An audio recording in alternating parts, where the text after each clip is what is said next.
So I think that this is as good a time as any to officially welcome everybody. Thank you all for coming.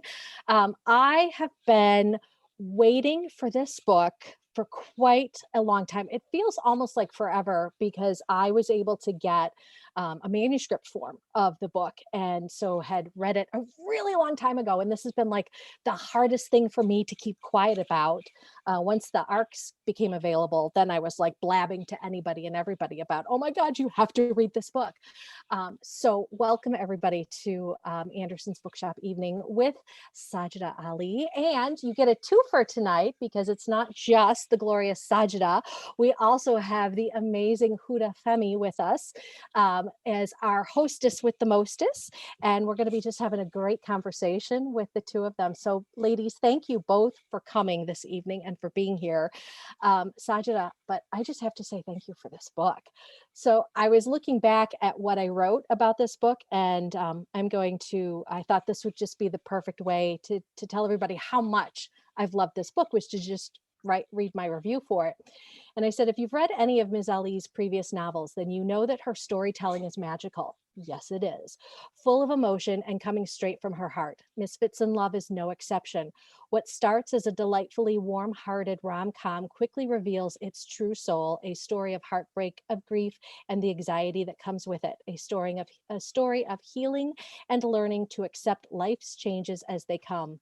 The most important thing that I can tell you about Misfits in Love, however, is that this is the story we all need in the world right now.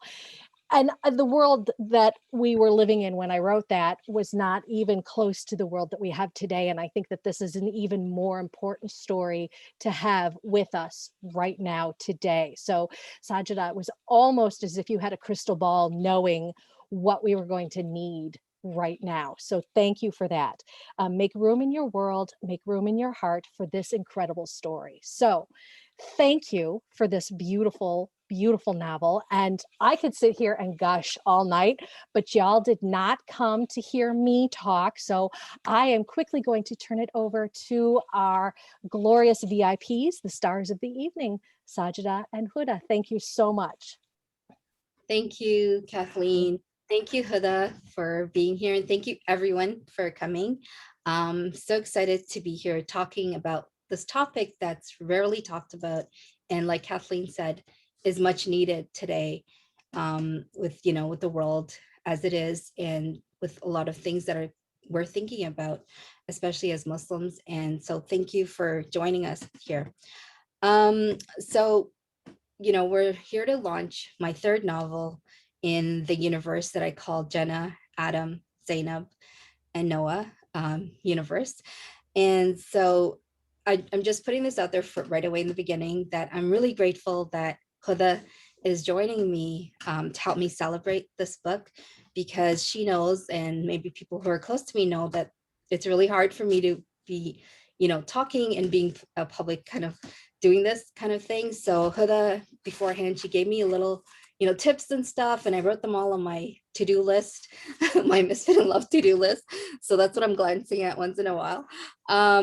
So I'm gonna let Huda take over for now for what we're gonna talk about, like the themes in the book that we're gonna talk about. So Huda. Thank you. First of all, Jazakallah khairan. Thank you so much for having me. I was so honored, and I'm so excited to get to do this launch with you and to kick it off. And so I guess I'll start off with just talking about, this is a YA romance novel. So number one, I love romance. Since I was first introduced to romantic novels and love novels in high school, I've always just loved novels. And I think the biggest reason was because, just like you see it everywhere. And it's just something that growing up Muslim, that's something that it's so taboo to talk about, just romance in general, or having a crush, or the boy that you like, but you see it everywhere and you go around. And so it just became this thing that I wanted for myself, because, the idea of finding somebody who will love you and be with you and just support you, who doesn't want to be around somebody, who doesn't want to have somebody, like that. And so ever since I was in high school, I've had I've had a crush on every boy. Like, it was always, just love and romance. And so I immediately, you know, picked this up and I couldn't put it down. I have it right here next to me. I could not put it down. It was just so, it just was so relatable because I'd never really read a story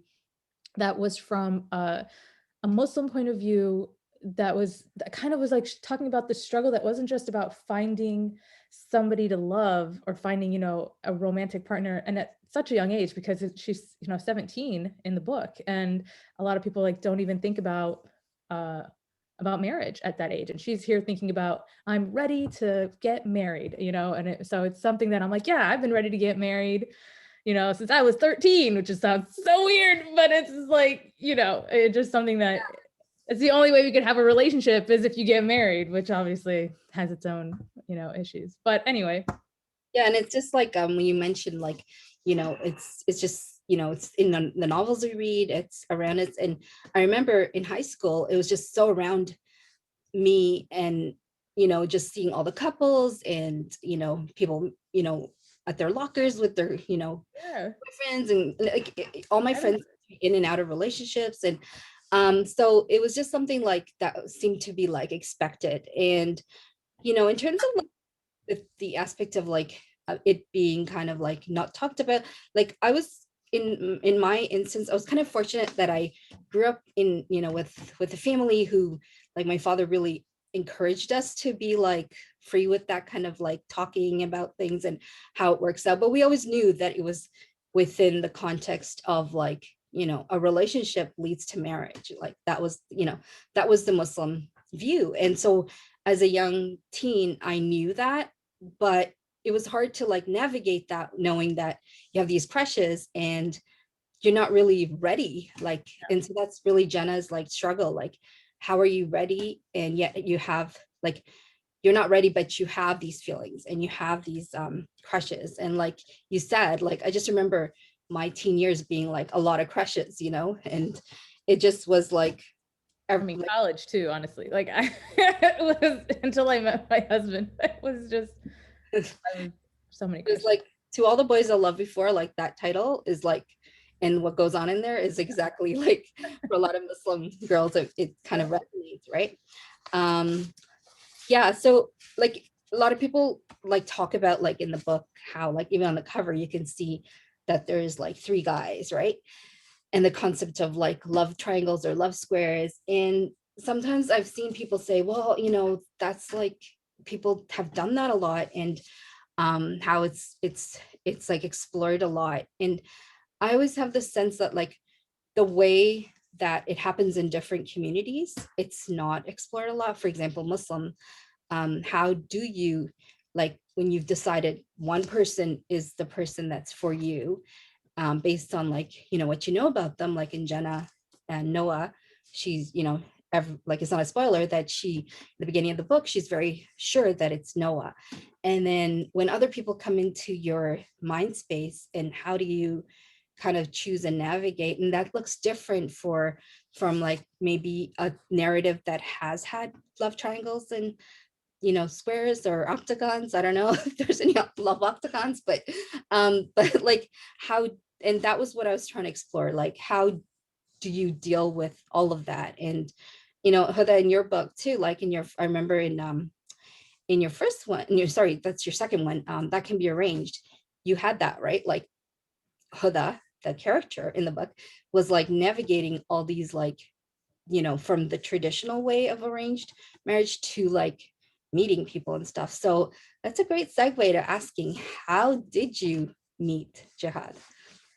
Well, you know, and that is the topic of this event, is these meet cutes. So one, I'm so glad we get to talk about it because I love meet cutes, and the Misfit in Love has like at least 3 meet cutes. And so, you know, I feel like when I met Jihad, I feel like I was already in, as I tend to do, I was already kind of writing the story in my head as it was happening, because it just felt so much like this linear narrative that I could very much follow. And I guess you know, I had maybe one like serious proposal, minus all the crushes that I had. I had like one serious proposal when I was maybe 23, which was already pushing it like in our community, which, again, side note, awful. But anyway, I had considered myself, oh man, I'm getting too old. I'm going to have to like settle for whoever comes. And so I meet this guy and, within a few weeks found out very quickly, like, no,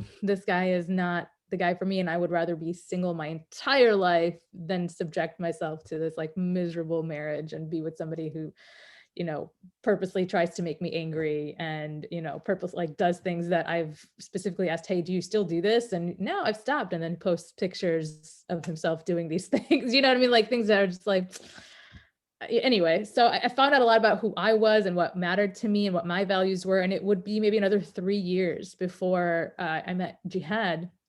And that was just 3 years of working on myself, working on what I thought was important. And this is so important to me to be part of the story, is really part of the meet is really learning about myself and valuing myself and figuring out what it was that was important to me. And one of the things that was important to me was increasing my Islamic knowledge. And so I booked a ticket to Houston, and there was going to be this week-long intensive conference where my intention was not to meet any guys and get married or anything like that. It was purely because I really wanted to gain this knowledge. And if I happened to meet somebody, like that would be great, but it wasn't, the purpose. So on the very first day, Jihad was actually the MC of the entire event. And he was actually the head of the organization that was like the volunteer head of the organization that was leading it. And at the first day, and I just looked at him and I was just like, wow, like, who is that? It was literally like heart eyes and like, wow, I've never seen a guy like he fits every single, physically, he had checked off every single thing that I had ever wanted. And including like the feathery hair that I just like, want to run my fingers through. And then I had to quickly be like, no, Huda, you are here to study. You are not here to like make googly eyes at some guy. So, but of course, knowing that, I still asked one of my friends who was married to one of the other organizers. And I was like, hey, if you can like figure out something about this guy, just let me know, hey, chill. It's very chill. We're very chill. I'm not here, and I was just kept trying to tell her and tell myself, we're being very chill about this. And she came back to me that same day and she was like, okay, well, here are some of his whatever information. And he was previously married. He's divorced now. Is that okay? And I was like, yeah. I don't care. And anyway, so then I didn't hear back from her for the whole rest of the week.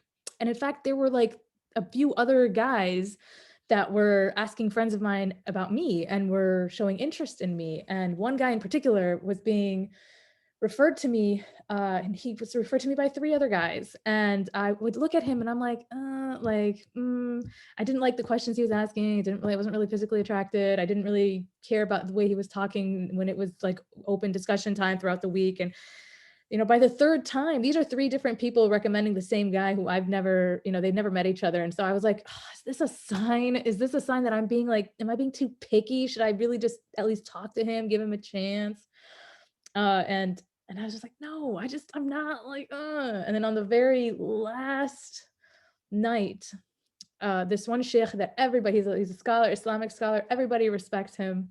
We loved him. We called him Dr. Love. And he actually set up my sister with her husband years ago. And so I went to a one-on-one question with him. Obviously, it was in a giant hall, and I got to ask him, I got to say, listen, I'm looking to get married. I didn't even mention jihad. I just said, can I give you my information? And if you happen to know a guy, you can help set us up or something and we can talk. And so he's like, sure, send me your information, email it to me. I'll take a look at it and I'll let you know. And of course we went through this whole, like, he's like, what do you want? And tell me what's important to you kind of stuff. And it was really eye-opening for me. And I was like, all right, I'm just going to do that. And, might as well. I hadn't done any, there was no matchmaking throughout the whole thing. It was really just, I was very focused on my deen and my religion. And then this last night, it was just like, let's just try it, who knows? And the very next morning, it's the morning everybody's leaving. And I'm sitting on the bottom floor and I look up and there's a mezzanine and I see the sheikh with jihad standing on the mezzanine looking, or like just talking and leaning against the mezzanine. They're not looking at me, they're just talking to each other. And I'm writing in the journal. This is my journal that I had kept that I would write to, and I always addressed it to my future husband. And I was writing in this journal to my future husband, telling him I'm sitting at the bottom of a mezzanine. I'm sitting at the bottom and I see, and I even mentioned it, and like, I was like, could this be you? Could this be you? And I was like, stupid Huda, like, like you're so dramatic. Everybody, I was like, they're probably just standing there because it's a nice, view or something. And then, and then the sheikh came down later as we were heading to our final breakfast before we left. And he's like, come here. I have somebody for you. And I was like, no way. Like, this is like, so fast. Wow. And again, I'm not even thinking about jihad, did not connect the two at all. And I thought, man, he's probably going to recommend that guy that everyone else has been recommending, that I was just like, no, I was like, okay, if he recommends him, then I have to meet him. This is just Allah pushing this one dude on me. And he said, okay, look over my shoulder. He's like, be chill, look over my shoulder. And it's Jihad sitting like with a friend, and Jihad's face is beet red. And I'm like, and so Jihad can't hear us. And he's like, his name is Jihad. And I'm like, yes. I didn't even let him finish. I think there's somebody with a camera on. Just wanted to Jihad. Okay. Sorry, I didn't mean to call you out. But anyway, so I just, I was like, yes. He didn't even like finish. He's like looking at me like, okay, like calm down. He's interested, this and this. And I was like, yes. I was just like, please, yes, I know this is it, yes. And I thought in my head, if all he did was, I just have to like let him meet me. I said, I know if he just meets me one time, he's gonna love me, and that's it. I don't know why it was so sure, because besides just hearing him host, I barely knew anything about him, but I was so sure. I was like, that's him, that's my husband, that's who I'm supposed to be with. And subhanallah, he came, we messaged, and like 10 days go by and I hear nothing, and I message the sheikh. I'm like, what's going on? Because I was like, should I let this go or should I not? And the sheikh messaged him, and I guess he was having cold feet because he had just come out of a divorce. Like, it'd been a year and a half, and he was still a little sore about it. And so he messaged again, and then he came. And my friend, I'll tell, this will be the last part of the story because y'all know where it ends, but there's one more part of the story that was never in the book. A friend of mine told me that she had a dream, and she's like, all my dreams come true, Huda. And I had a dream that some guy with feathery hair in a fancy car that I've never seen before came to, and he had an accent, came to like a British accent or an Australian accent or something, came to your house with some unique gift or something, and that's the guy you ended up marrying. And I was like, okay. I'd told nobody that he was coming. And the day he came, I looked out the window, and he was driving this car that I'd never seen before. It turned out it was like this Camaro, this brand new Camaro, and I'd never heard of it or seen it before. And so I was like, what? And he comes out with this giant edible arrangement, because my sister Dada has gotten so many suitors, and they've all given like chocolate or nothing, or but so an edible arrangement to me was like, oh, how did he know I don't eat candy or sugar? It's like, this is fruit. How does he know? And and everyone that's met him since has told me that they think he had an accent, which I've never thought, but I guess some people hear it and they think he has a British accent. And so that again was something. I thought that was just, it's a sign, like, all right. And yeah, so I was so happy that I got. I'm glad you mentioned the dream part, because I was like, should I mention in My Meet Cute, like there's a dream part? But I was like, oh, it's a dream. Okay, but I'm gonna mention it now. I have to mention it. Please tell it. And that was it. That was like, that's where I'll end it. There's always like little things that you think of before, like later on, that you were like, oh man, there's so much more, but I don't want to take up the time, and I want to hear your meet cute. You mentioned in your Instagram that it was slightly creepy, so I want to know. Tell me. So to help me like to tell it, I've gotten some photos, and I won't be able to, like, because I don't want to hold up the photos. I'm going to be sharing my screen and showing them. So mine is slightly creepy. So I'm going to share screen now. Okay. Just going to play from the start. Can everyone see this from here? Okay. Yeah. So my story started when I was 16, because I met my husband at Muslim summer camp. And when I was 16, like I said, it was the year after he'd become Muslim. Okay. But he was 10 years old. This is the creepiest part. So, okay, so this sounds really creepy, but I'm going to explain why. Because this is me, okay, me at 16, staring at a friend eating. This is the only picture kind of like where I wasn't closed, my eyes weren't closed, whatever. So I used to go to these camps, and maybe other people might know they're called minute camps. And the ones in the summer were like a week long.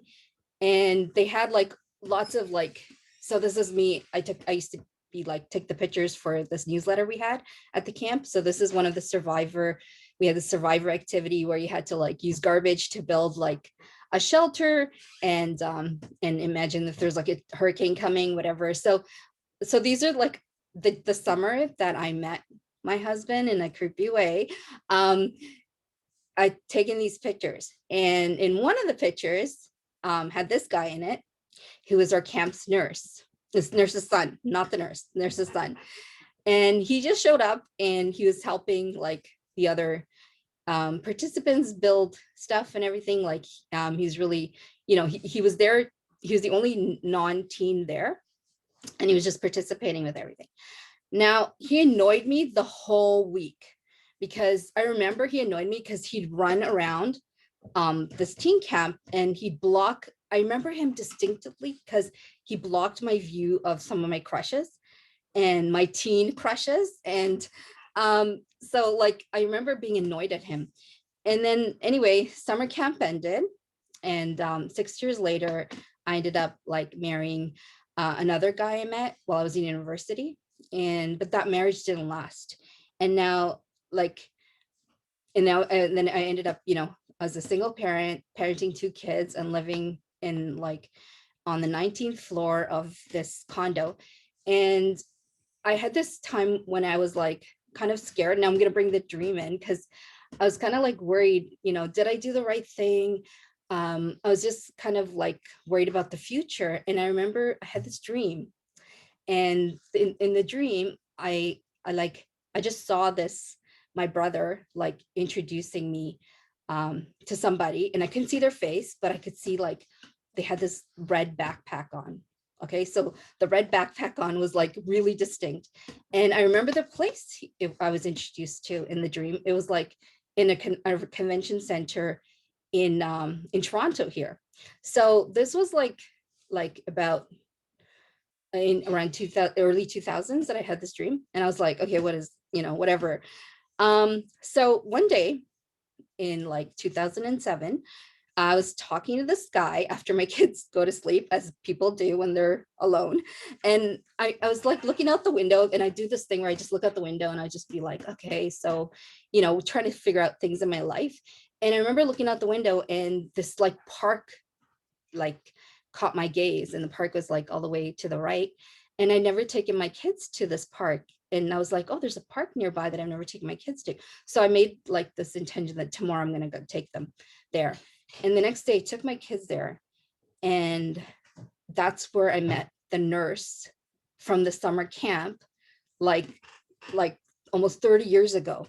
And she just returned to Canada from like, she'd been living in the States until that summer. She had moved in that summer. And she told me it was to be closer with her son, who was living in Montreal. And the kid just like flashed through my head. And I was like, oh my gosh, that annoying kid. Oh my gosh, I remember you. And fast forward a few months later, and I was at this Muslim conference. And Huda, I like the way that we both have Muslim conferences in our stories. And it was at that conference place in my dream. And like, it was only after that, like I put the pieces together, but I was there, and a friend brought up that she knew this guy who had a son, and he was looking to meet somebody. So my sister was there, and I was like, who should he meet? And I was like racking my head for my friends, like who I could, who were single. And my sister was like, he should meet her. And I was like, no, because I was just like still hesitant about meeting any people, like new people and stuff. But she was like, she insisted. And then my brother, he was there, and he found out him, and he's like, no, you're just meet him, just say yes, to coffee and stuff. So I ended up meeting him at the conference, and it was the same guy. And I was like, what? And then we went to, we had other meets, and that summer, like exactly 30 years after the summer camp, we ended up getting married. And I remember the first time, like we had our coffee, I went back to my boxes, to my photo boxes, and I found the photo, and I was like, oh my gosh, this is the person. So that's my meet cute story. That That is that's the cutest thing. That is so creepy, right? In a way. not creepy. It's only creepy if you hit on him. It's not creepy. Because You I him. know it's like later, the age gap didn't matter because I was like 36, he was 30. So like it wasn't like bad. But when you're like young, it's bad, right? Was he wearing the red backpack? Yes. Oh my God, I missed the most important key. Yes, when I first met him, he had a red backpack on, which is so strange because like your friend's dream, Yes. my dream is just so yeah, like somebody said in the chat, it's like foreshadowing. It's like this book, there's foreshadowing happening in our lives. But Oh my God. I love the ones where like the stories are that they've met when they were young, and then yeah, and they don't see each other again, and then they just pound along and they end up getting together. I love that. I found out after I married Jihad, I found out that my maternal uncle's wife, so not blood related, is actually Jihad's aunt. sorry, say that again. So your maternal uncle, his wife.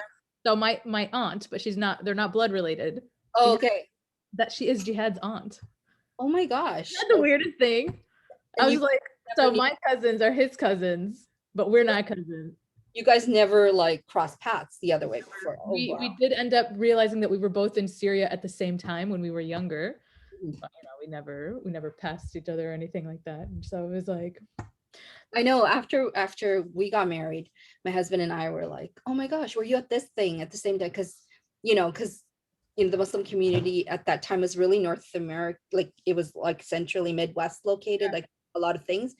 And we were like, yeah, we were. He was like, I was skateboarding then, and he was like, younger than me because I would have finished high school, and he was entering it, and like we would never have like even noticed each other, that time. So I'm so glad that I met my husband. I was like a few weeks shy of 26 when I married him, and I'm so glad I met him at that age. I always thought I would like, in our community, it was always like, we had somebody in the community get married as young as 16 years old. And then, it was like in your 19, 20, 21, or you finish college and you get married.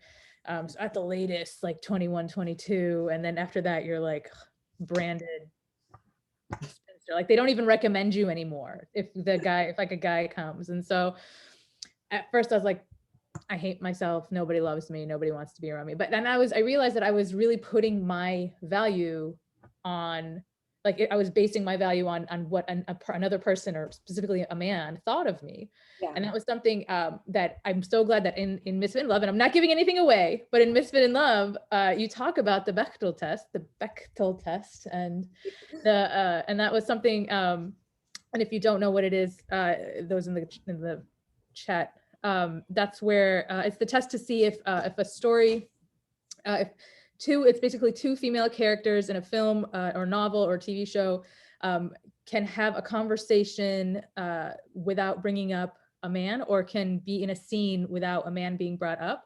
And again, I think that just goes back to like, our value most of the time, the value of women in TV and film and books is always connected to a man. And so I'm so glad that you brought that up, because it was something in the book, Misfit in Love, because it was something that I struggled with. Like I realized my entire value was being compared to like, okay, well, if you have a man in your life, then you're considered of value and worthy. I love how you brought that up, sort of in I'm not going to give any spoilers either for Who the F Are You, but like you brought that up, right? Like how you latch on to that because you have that idea in you, and it's kind of fostered through things we watch and things we read, and also like our own kind of just sometimes you are drawn to people, right, and for different reasons.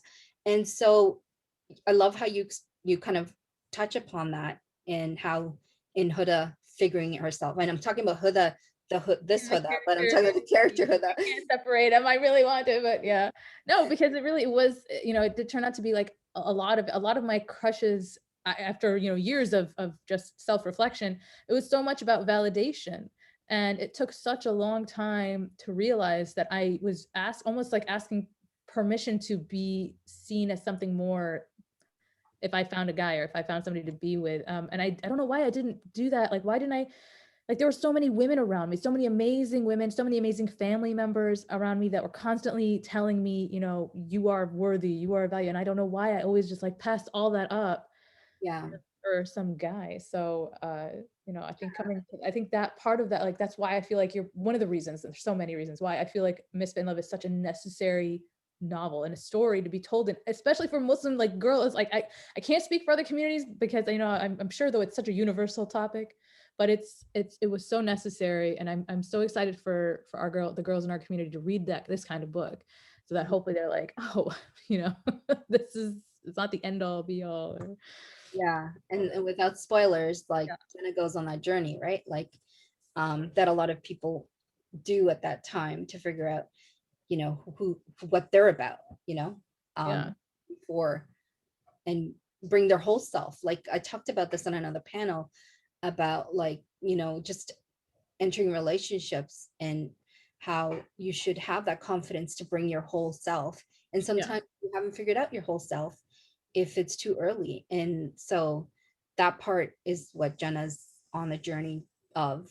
And I'm trying to avoid spoilers, but yeah, that's No, me too. I think it's I love that I found somebody, and I love that I'm married to my best friend, and I love it. And but it's at the same time, it was I look at a lot of my friends who are not married, and I want to let them know, like, that's totally, I don't know, like, just feel like it's okay.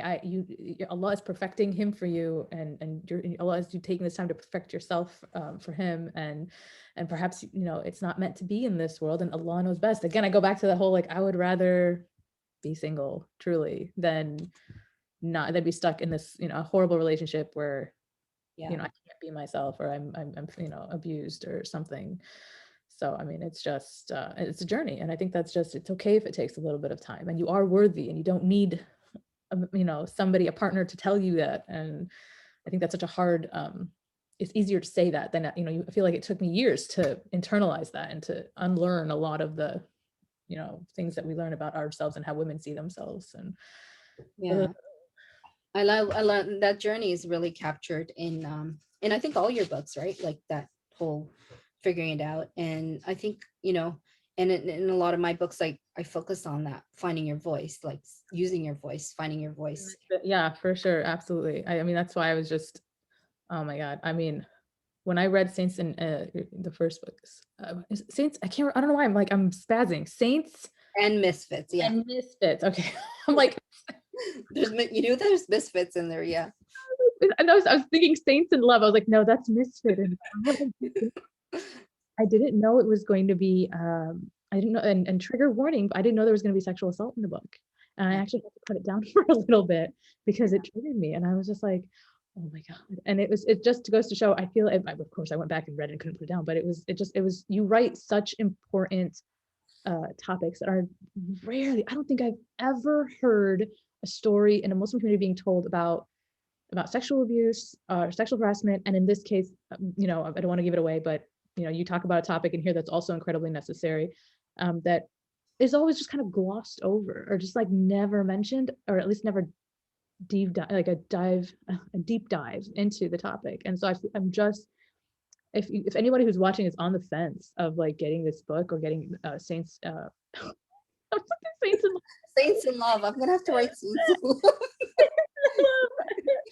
Oh man, please, like, if you're on the fence, you gotta buy them. They're absolutely necessary. If you're an educator, get them in your libraries. I mean, I feel like I wish, it's so important. It's such important. I wish I had this book when I was a kid. I wish I had it to be like, like this is totally normal. Just being like, this is okay. This is normal. And what makes it easier to talk about is knowing other people are talking about it too, Yeah. So thank you. Yeah. And it was just, I think it was just like, I think to write from that space of like, having been through different things, and as well as like, I talked about this before about like having that warmth and love for your communities, that you have in your books, that just like, and I think when you have that, people feel it, like readers in our communities and outside the communities, they can access it as well. And like I described, like, because Misfit in Love is called a companion novel to Saints and Misfits, because you don't really need to read the first one to get the story. But I like to see, and I'm like, oh, even the covers kind of like give that kind of vibe of like, this one has a lot of like, trauma too, because it's, it is a harder issue. And this one, while it does bring up a very important issue in our community, it's more like, there's like a setting of joy. So that's like what a lot of conversations in publishing is about, right? Like, we have to be able to, we as BIPOC creatives need to be allowed to write the range of our experiences and not be like penned in by any like one expectation of what our narratives. So it was a great opportunity for me to explore two ends of the experience, right? So can we talk about, like, you have wedding themes throughout this book? It starts off with an invitation, which is adorable. I love it. And I love throughout the book, you really talk about, a lot of the different cultures and traditions and everything. Did you have that in your second wedding? Because I know sometimes, like, I'll tell you, my husband, this was his second wedding. He didn't care. So he's like, just do whatever you want. He's like, he's already done it. Did you have these cool things in your wedding? so here's the thing, like in my first wedding, it was like, it was everything. There was everything, like, from the henna party to like another henna party for his side, and like his, and then there was 1,000 guests at my first wedding. It was like a big thing in our community. But my second one, it was more like, I kind of had shifted the thinking into like, it's about the marriage more than the wedding. Yeah. So though I love weddings and it's so fun and everything, it was more like it was very low key. It's very I don't even think we had like, I didn't have like, I had a small little bridal shower. Like, it was just very like nothing like, kind of extravagantly kind of envisioned, just very quick. And so, and I that was fine, because like I shifted that thinking. But the whole process of weddings in our community is also really like fun. And it's and I know for like, I think I've seen from your sharing that your weddings seem to be like the men and the women are separated, right? Like, They're not anymore. oh, they're not anymore. Okay. Used to be, but there's been a shift as well. Yeah. I haven't gone to a separate wedding in years. Okay. Because I think, because once I saw this story where you were like, where you guys were about to take off your hijabs to like dance, right? Yeah. So like for us, like Remind me, that was right. When was that? That was a couple years ago. Yeah. Sorry. Yeah, so for us, like the dancing and all that like fun and stuff happens like at the henna and the mehndi parties. And at the wedding itself, it's more like the ceremony of like the nikah, and then eating, and then there's music and stuff. But like the actual exuberance of like celebrating a wedding is always at the henna party. Like, that's where it goes on like for so long, and there's like just a lot of like choreographed dances. And so and for me, that was also like a learning experience, because I come from a family that's not very cultural, and so I didn't know like the things of my cultures backgrounds until like my friends introduced me to it. So like, sort of like Jenna in the book, how she's kind of learning, and that was me, and kind of like adopting different traditions as I learned it, because yeah, we just didn't like kind of practice our cultural stuff, so Yeah. it was a learning. Honestly, I'm the same. We're not very cultural either growing up. It was very much just like religious. And so when I found out, I didn't have like a mendi or a henna party, even though I know a lot of in a lot of Arab cultures that is normal, but I never did it. I didn't know. We had one kitab party and then the nikah and then the wedding, right? And because jihad didn't really care, I was like, I truly didn't. I had it's something that I had dreamed about since I was 13 or something, and I couldn't wait. And then when it actually happened, I was like you, I was just more, it was more important to me that we were just like that. I was just like, let's just get this over with. I just want to start my life with him. Like I don't care anymore about this stuff. And I just literally I told my mom, I was like, Mama, you can do whatever you want. And she was just like, oh, I was Mom, the race. Oh my gosh. I was like, no, I don't care. I'll pick my dress. Here's a color theme. That's fine with me. And she did everything else. And I only wanted to start my life with him. That was it. I just didn't even, Okay. I bought the first dress I tried on. I'm so disappointed. Really? I was so mad at myself for You said yes to the first dress. I had lost a lot of weight just by taking care of myself and whatever. And so I hadn't tried on a dress in so long. And so the first dress that fit, I was just so excited that it fit that I bought it. And then I go back and I look at some of the pictures and I'm like, oh God. Like, no. What was I thinking anyway? Yeah.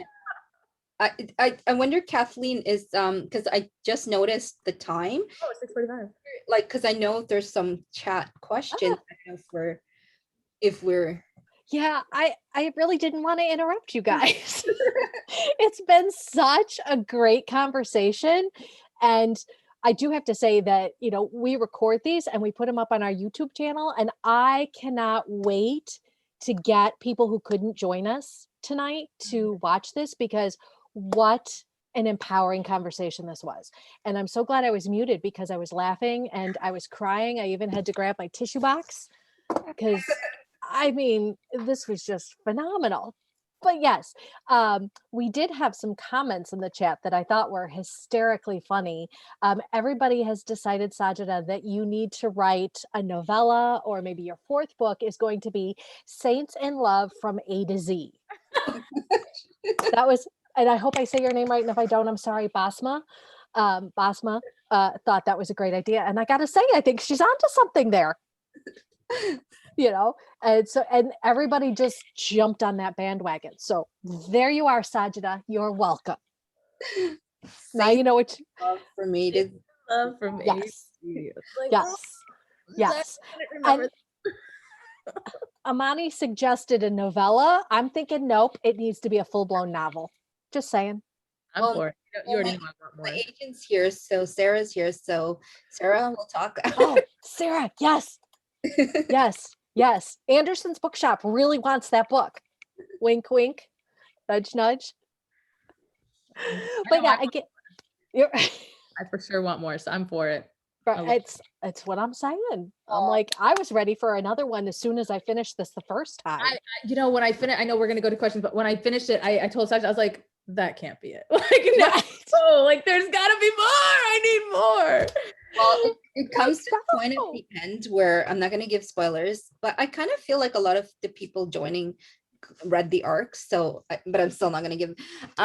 It comes to a point where a third book could be possible, and but I don't know. Jenna, I feel like I could write like 10 books about Jenna, and she'd still be like on her journey. We're okay with that. We are okay with that, right? That's the problem. Right? I don't see anybody complaining. Sarah, I'm thinking a 10-book deal minimum. Oh, really? Right? I'm here to help. What can I say? See, everybody's, Sarah, if you're looking at the chat, everybody's agreeing with me. Just FYI. But yeah, if you guys have any questions, please feel free to drop them in the chat. But I think the one thing that really resonated with a lot of people, and it really resonated with me, this jaded old spinster, that, your true love comes when you're ready for it. And, you may not know that, but that's not necessarily the important piece. So it just was a beautiful, wonderful talk between the two of you. And I wish so many other girls could hear this. And like I said, when we get this up on our YouTube channel, I am absolutely going to be harassing every teen that walks in my store to not only buy your books, but to go and watch this video, because I think this is just a message from both of you that, all of our teen girls, all of our girls and women, because I needed to hear this as well tonight, need to be reminded of this. And so thank you both very much. Not that we're wrapping up, but I Yeah. just, I'm just worried now if a bunch of people are going to be like doing things to prep themselves to dream, to go to sleep, to dream their like future. We're all going to go to bed at 8 o'clock tonight and just lay there and be like, okay, their dream of our Prince Charming is coming. We know it. And then we'll all invite all of us that are here. We all get invited to everybody else's weddings, right? Yes. That's just the unwritten rule. I love weddings. Oh, Basma, I saw Basma saying something about a conference, because it seems like, oh, comic conference. Like, it's like, Huda, right? Like, that's where it happens. Because it's just, that they're of like mind and values, and so I feel like it answers a lot of questions that I already have about about some of the important questions right off the bat. And so that just helps to know that, oh, this conference is important to you too. Great, it's important to me too as well. And is he just goofing around in the conference, or is he taking it seriously? And so it's already like I can answer a lot of questions.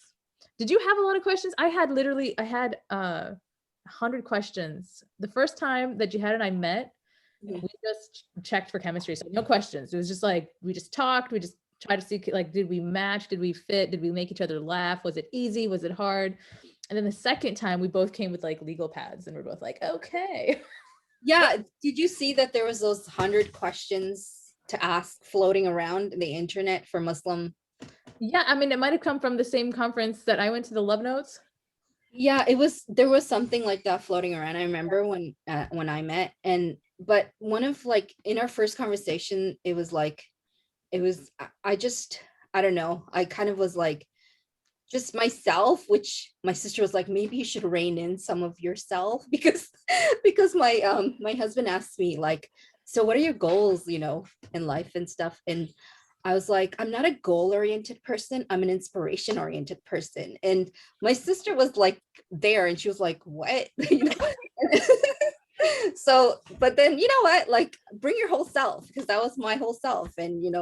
And so, but then later on our meets, we did have like these questions are very like, and if you look up, somebody said Hot Hijab has a list. Okay, yeah, and there was like 100 of them, but we didn't go through everything. But it also connects with that. You remember that there was like that whole piece about there was that whole New York Times piece about like fall in love with anybody by asking these 28 questions or something. Did you guys hear about that? Yeah, there was this article about that, how like if you ask the right questions, you can actually get to know a person at a deeper level right away. Wow. So I think like a lot of like those questions did capture those things, like, what are the important. I'm gonna look it up. Yeah, I mean, it's too late for me, but I'm just curious. Yeah. No, I think a lot of people wonder how it happens, because you like, in my instance, we didn't go to school together, we didn't work together, we didn't get a chance to date. So a lot of people are like, well, how do you know what he's like in these situations or in these circumstances?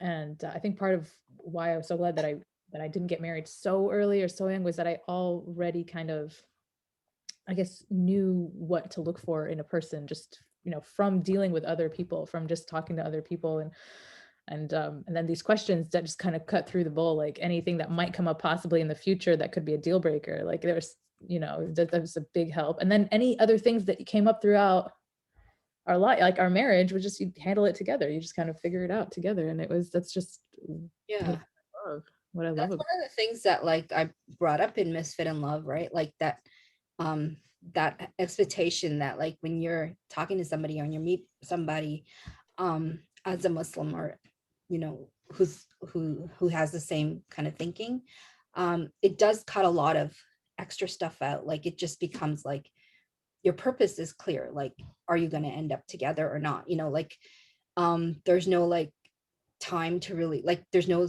I guess, wasted time, I could say, like where you're just trying to figure out things and you're not sure if the other person feels the same way. Like it's like both of you are on the same page right from the beginning, right? And so even if it's a meet cute, like, you know, it's still like if you have that same way of thinking, then yeah, there's not like this extra time. It's just like, okay, are we on the same page on stuff? Okay, then this makes sense, you know? I didn't So believe my mom was like, when I was younger, she's like, you're going to meet him 3 times and then decide. And I was like, I would cry I'm 16 years old. And I'm like, I'm going to meet a guy 3 times and decide if I want to marry him in 3 days. Like, are you joking? No. And I'm crying. I'm like, I'm going to die alone.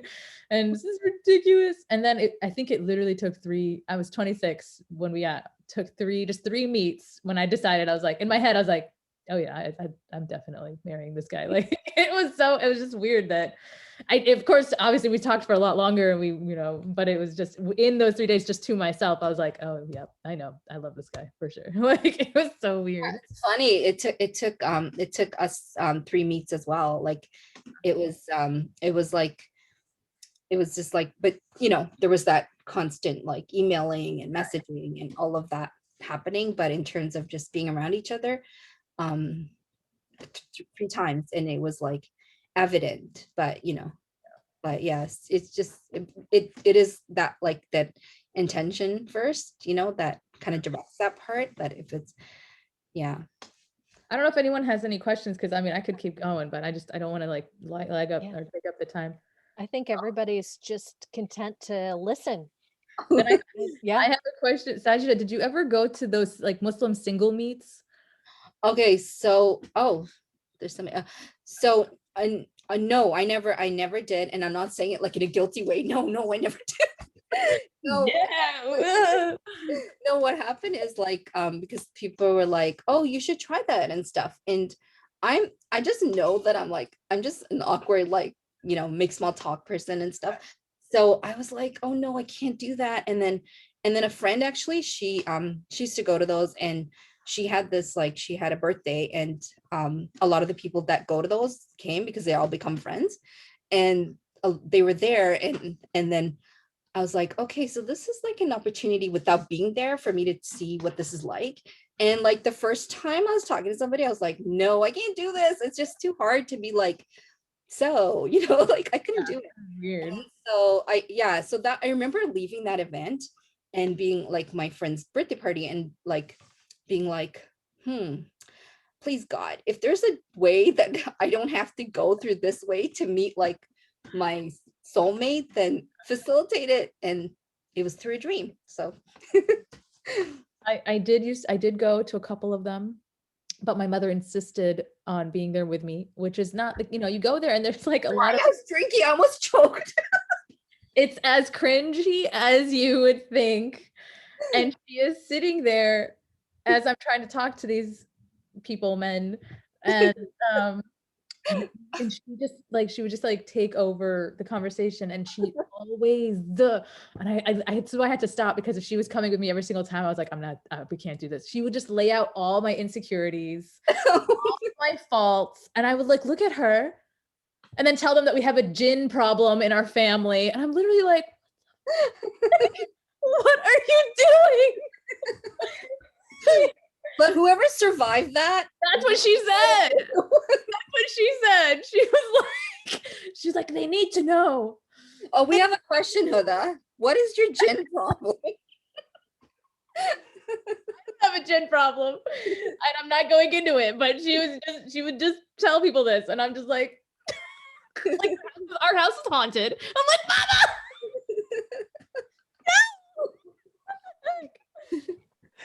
Oh my God, she's got an anger problem. Is it selling?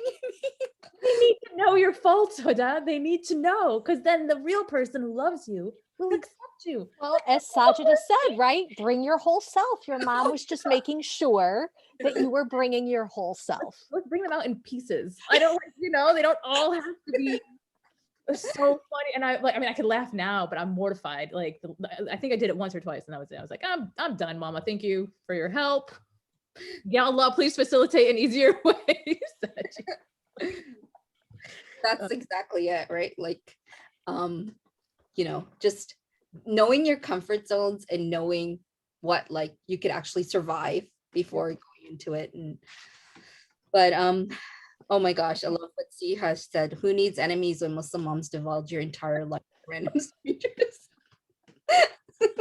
Oh my God, so funny. I love my mom. Really. Yeah, and I don't necessarily know that that's limited to Muslim moms. I think my daughter would probably tell you the same thing about me. So, just saying. That's good to know. Yeah, a mom thing. Okay, it is a mom thing. It's absolutely a mom thing. Yes. Oh, I'm sorry. Go ahead. No, I was just gonna say, Basma had a question that they've been debating how to properly pronounce Nua. Okay, so I debate that. Okay. It's supposed to be Nua, right? Nua. But so I have a friend whose name is Nu, and I think it's a Vietnamese name, and when it's written as like in the same way as I would have wrote Nua. So that's why I changed it to like with the little A. But you're supposed to say it like the Arabic way, which is Nua. But I think because of the A, people say Noah, Nua. I actually, for Saints and Misfits, I listened to it, the audio version, and the audio, the narrator pronounces it Nua. And so I was like, oh, okay, Nua. Yeah, but it's Nua. Yeah. Nua or Noah. I mean, yeah. So, there's another question. What qualities did you guys look for in your spouse? You don't know if we have time to, if you want to quickly say, Huda? Yeah, there's time. Can you go first? This is, since I would love to hear what you can. So I didn't know, because like I had that, like, that first relationship that didn't work out. So I had a lot of like problem trusting my instincts and my gut, because I was like, how do I know again, and stuff. So I had a lot of like, I guess you could say like anxiety about it. And that's why for a long time I wasn't saying yes to meeting anybody. People bring up, people and stuff and say, why don't you meet? And so, and I would be like, no, because of that, like anxiety of like, I don't know if I can trust myself. And so, but I knew that there were certain things that were like, values that I hoped that the person would, and like have and would say that they have without me saying, I think this, do you think this, kind of thing. So, and those values were like honesty and trustworthiness, and just like that. When I talk about the whole self, it means like you're not afraid to be your whole self, and also not like hiding anything about yourself. And so that was like the core for me, was honesty and authenticity, I guess. And so that like is something I immediately saw in my husband. And it was like he's very upfront with things, and not in a mean way or anything, but like it's just like he's like, what you see is what you get, kind of like guy. And so that was, and I remember once we were at this, like, because one of our like first times because we both love art and like making things, and he's a photographer. When I met him, he's really into photography and stuff. So we went to this like art show, and I was looking at something and I liked it, and I was like, do you like this? And he was like, no. And he just like told me like in a really like kind of blunt way that like, and I was like, really? But it's so nice, whatever. And he was like, no. And then I was like the way he said it was like, we don't have to like the same things, and I'm gonna be like open with it and everything. And it was like, I just loved that, because I was like, that's the kind of relationship I want, where both people feel like they can just be themselves. And I had this question always on my Goodreads about like, who's your favorite couple? And for me, it's like Anne Shirley and Gilbert Blythe, because they were just themselves from Anne of Green Gables, right? Like that's my valued like part of a relationship. What about you, Huda? What were you like? What were you like looking for? So besides, for me, the most important thing was, just religious values, and were we on the same track in that way? And that was already answered because of the conference. So just, looking at him, for me, it's, it's gonna sound, yours was great, so I feel like mine's gonna sound so dumb.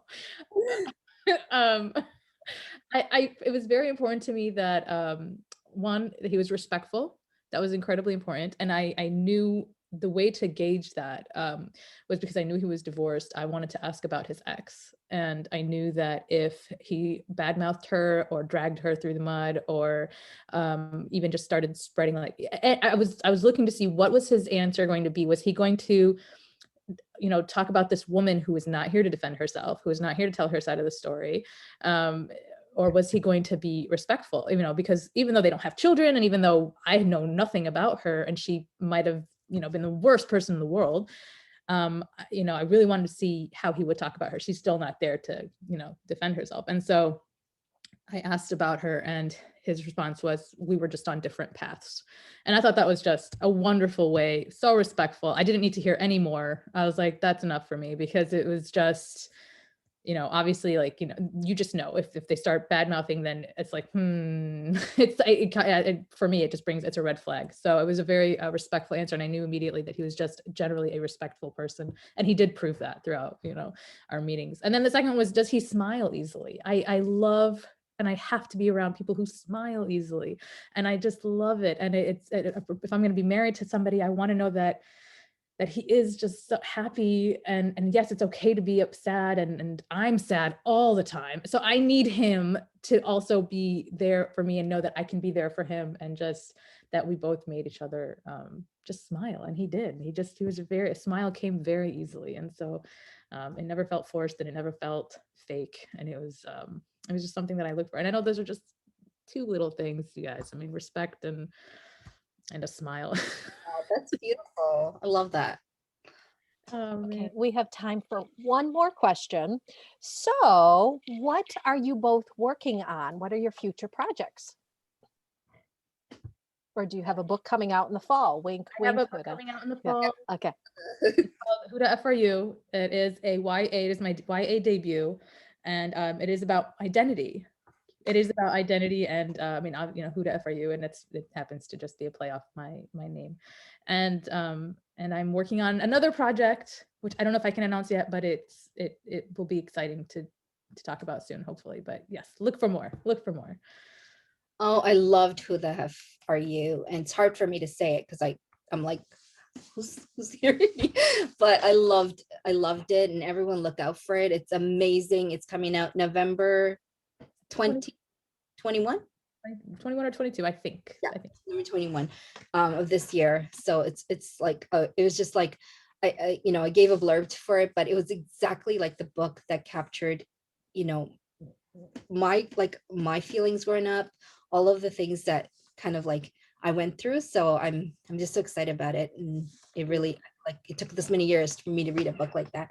But for me, I've got Misfit in Love, and I'm working on a few projects, and I've always talked about this Istanbul one that I don't know if, like, readers are like, what Istanbul one? You're always talking about it. It's been years since I've been talking about it, but I'm working on it. It's and I hope it comes to fruition. And that's a rom-com, and it's more on the comedy side as opposed to, like, more the romance kind of, like, deeper issue kind of thing. It's funny. I hope it's funny. I hope you guys think it's funny. So that's what I'm, and I hope that you can read it ahead of time to make sure. So too. Oh my God, I'm so excited. So excited. I want to read it ahead of time too. Yeah, for sure. Okay. Yeah. Thank you. Okay. And Huda, I want to read yours ahead of time too. I'm gonna get my agent to talk to you. Okay, yes, thank you. I'm shameless, let me tell you. Well, again, we could talk all night long, and I would love nothing more, but unfortunately, all good things must come to an end. But Sajida, thank you for this beautiful book. And Huda, thank you for your stories as well. The one thing that's really been hitting me the last couple of weeks is, you know, regardless of the communities that we were born and raised into, the one thing that we all share in common is our humanity, and our stories are what reminds us of that connection. And that's what we were celebrating tonight so beautifully. So Sajida, thank you for your stories. Thank you for bringing that joy into the world, and Huda as well with your stories too. This is why we do what we do. This is the importance that books have in our lives. And this was a beautiful presentation. Again, I can't wait to share this with everybody. Thank you all for the important reminders to be authentic, our authentic selves, to know who we are, most importantly first, and then to bring that whole person to the relationship. So thank you both very much. Or in pieces. Huh? Or in pieces. Or in pieces. Yes. Sorry. I'm joking. To any mother out there. Yeah. Huda, people are asking if we should have some marriage classes going on. Thank you. Thank you, Kathleen. Oh, you guys, thank you so much. Oh, I forgot to say, I forgot to tell everybody, if you feel comfortable and you want to turn your cameras on right now, Yes. as we say goodbye, do that so we can see everybody and see who is here. If you feel comfortable, if not, no pressure. It's fine. But again, this was such a joyful, joyful evening. And I think it was something that I know I needed in my life. So thank you all so much. And thank you guys for coming, because without all of you coming tonight, not only would this event not have happened, but these stories would not be out in the world, because it's because you guys want these stories, read these stories, that we are able to get them out to you. So thank you all so much for your support of these wonderful authors and your support of Anderson's too. So thank you. And if you did order your book, and asked to be picked up in Naperville, I believe you will get an email when they're ready. One thing y'all may not know about me is, what I don't know, I just say with authority, like I really do know it. So never take what I say as the gospel truth. Heads up. And if you ask for it to be shipped, those will get shipped out to you. So thank you all so much for coming. It was a wonderful evening. Sajida, Huda, thank you so very much for being here. And Sajida, congratulations. Happy book birthday. Thank you. All right. Round of applause for Sajida. Yes. Yay. All right, everybody. Thank you. Have a wonderful evening. Happy dreaming to all of you that are going to try and figure out, how you can manifest that dream coming tonight. So I'll be doing that. But all right, everybody. Thank you all so much. It was a wonderful evening. Thank you. Bye. Bye, everybody.